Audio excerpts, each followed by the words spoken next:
la belle communauté. Alors, petit jeu part en live ce matin sur une proposition de Céline Dizière qui me demandait « Coucou super coach, comment on fait quand le cerveau bouillonne, fusionne de plein d'idées tout le temps pour structurer, organiser et prioriser ?» En fait, Céline, pour ça, il y a plusieurs notions à prendre en compte. La première, primordiale, hyper importante, c'est la vibration. En fait, il y a des idées qui te mettent dans une énergie de « j'ai tellement envie de faire ça ». C'est souvent celles qu'on ne fait pas en premier pour la simple et bonne raison qu'elles cachent des peurs, des blocages, des croyances limitantes. Et donc, il va être bon d'aller venir gratouiller dans ces peurs, ces blocages et ces croyances, simplement pour aller directement vers ce qui fait « waouh ». Parce qu'en fait, on a tendance à se mettre des rêves, et puis parce qu'ils nous paraissent pas accessibles maintenant, parce qu'on se sent pas légitime, parce qu'on a peur, parce que c'est pas le moment, parce qu'on a l'impression de manquer de temps, on a une to-do list qui fait que on a des plus petites idées à côté. Des choses qui nous prennent moins de temps, qui sont plus futiles, qui effectivement sont en phase avec notre alignement du moment. Et pour ça, on se sent à l'aise d'être et de faire.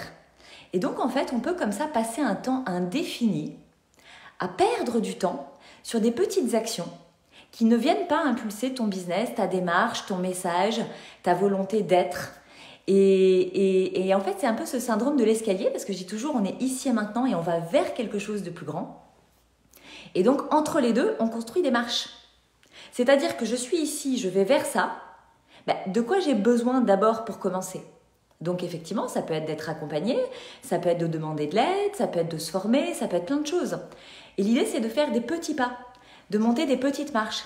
Et quand on a cette tendance de la to-do list à rallonge, qu'est-ce qui se passe ?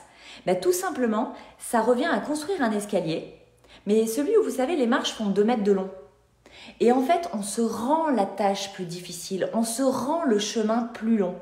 Donc en fait, quand il est bon de structurer, organiser ses idées, pour voir qu'est-ce qui fait sens, c'est justement le truc qui fait le plus sens pour toi, sur lequel tu te sens le plus aligné, c'est sur ça que tu dois mettre ton énergie. Et pas perdre ton temps et ton énergie sur des trucs qui sont futiles et qui finalement ne font que rallonger ton escalier, rallonger le temps qui va s'écouler avant ton rêve. Et donc, si effectivement, d'aller vers ce truc qui fait « waouh », ça te fait peur, si comme moi, je l'ai fait hier dans le jeu part en live où je dis « j'ai pas envie d'attendre 2 ans ou 3 ans ou 4 ans pour lancer mon spectacle », je le lance cette année, en juillet, ici et maintenant, avec qui je suis, ce que je sais, ce que je connais, qui je connais, juste parce que plus vite je vais me mettre dans l'élan, plus vite je vais commencer, plus vite je vais apprendre à rater. Apprendre de ce que j'ai raté, apprendre ce dont j'ai besoin pour pouvoir recommencer et donc réussir. Et c'est souvent ça en fait qu'on n'intègre pas dans la notion d'entreprendre sa vie. C'est que comme un bébé qui veut marcher, il faut rater plein de fois avant de réussir.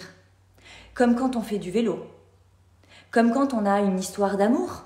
On rate les premières histoires d'amour d'adolescence parce qu'on n'est pas aligné, parce qu'on ne sait pas ce qu'on veut, on a besoin d'essayer, de voir ce que ça dit, de voir ce que ça fait. Et en fait, toutes les réussites, elles ont d'abord été marquées d'échecs. Et parce qu'on est adulte et qu'on est grand et qu'on veut réussir, on ne s'autorise pas à échouer. Donc en fait, de base, on ne s'autorise pas à essayer.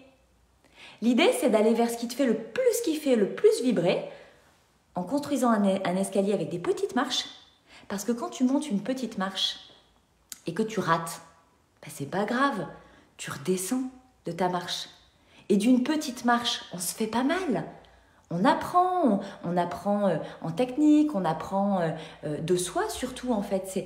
J'ai monté la marche, c'était pas ok pour moi. Qu'est-ce qui fait que c'était pas ok pour moi ? Qu'est-ce que je dois modifier la prochaine fois pour que ça devienne ok pour moi ? Et c'est bien ça qui permet de préciser le sens, l'action, de s'aligner dans ses valeurs en fait, tout simplement. Et donc, de dire la prochaine fois, je vais réussir parce que je vais changer quelque chose pour que quelque chose change. Donc, il y a vraiment tous ces éléments à prendre en compte. Effectivement, c'est ce que j'accompagne dans mes coachings pour les personnes qui souhaitent entreprendre leur vie, que ce soit de façon professionnelle ou personnelle. Il y a les idées, il y a les rêves, il y a ce qui fait waouh et qu'on n'ose pas se projeter à dire je suis capable d'y arriver, il y a un secret. Si t'en rêves, si t'en as envie, si ça te fait kiffer, si ça te fait vibrer, si tu te vois vraiment faire ça, et que quand tu te ramènes à la réalité, t'as peur, ne doute pas d'une chose. Si tu en rêves, c'est que tu as la capacité à le faire, c'est que tu as la possibilité de le faire, c'est que tu es fait pour faire ça. On rêve rarement de choses qui ne sont pas alignées avec qui l'on est profondément. Donc en fait, le sens de ta vie, le sens de ton entreprise, le sens de tes actions, c'est ce qui te fait kiffer. Et c'est la vibration qui te donne une énergie. Il y a plein de sujets parallèles à ça sur lesquels j'interviendrai sûrement.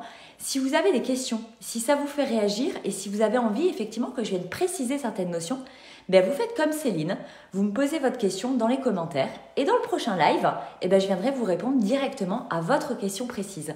Je vous fais des gros bisous et je vous souhaite une très belle journée.